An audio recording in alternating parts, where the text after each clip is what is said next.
Old Maine's red roof, high spires, and brilliant ornamentation are an iconic image for any incoming freshman or seasoned alum of Texas State.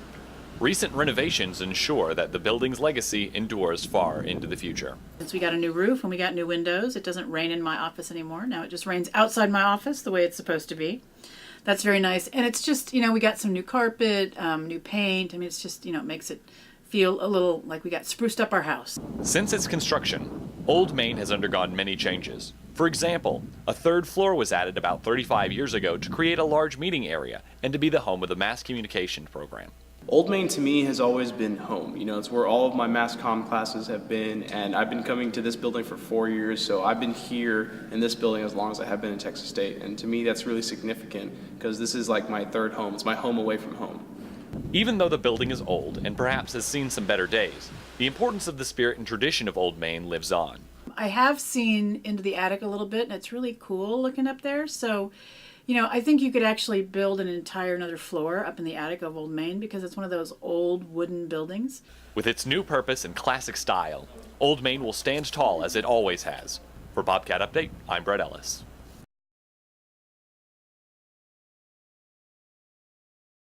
A movie hitting theaters soon will look quite familiar to anyone from San Marcos.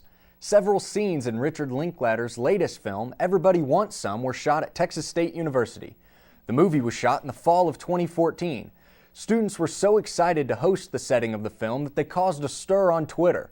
In the movie, you'll probably see Butler Hall, Derrick Hall, and the LBJ statue. The comedy is about a group of college baseball players set in the 80s. The movie is said to be a follow-up to Linklater's 1993 film Dazed and Confused.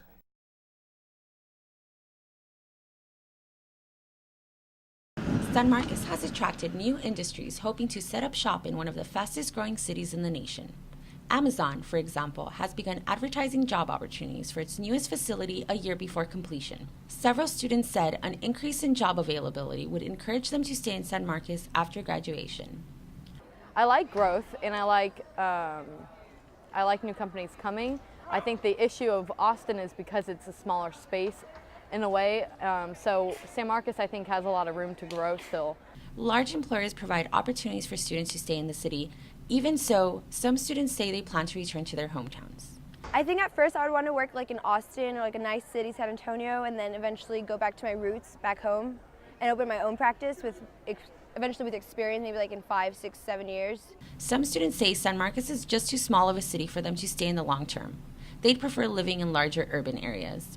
I prefer living somewhere that's a little bit more like urban, I guess, and this is still pretty small of a town, I guess. And then I guess not being in college and living in a predominantly college town would be a little bit iffy. Not everyone agrees that bringing big business to San Marcos is a good idea.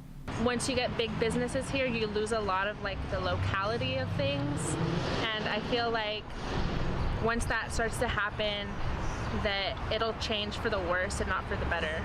It's clear the students residing in San Marcos are divided on the issue of big business in the city. For Bobcat Update, I'm Valerie Figueroa.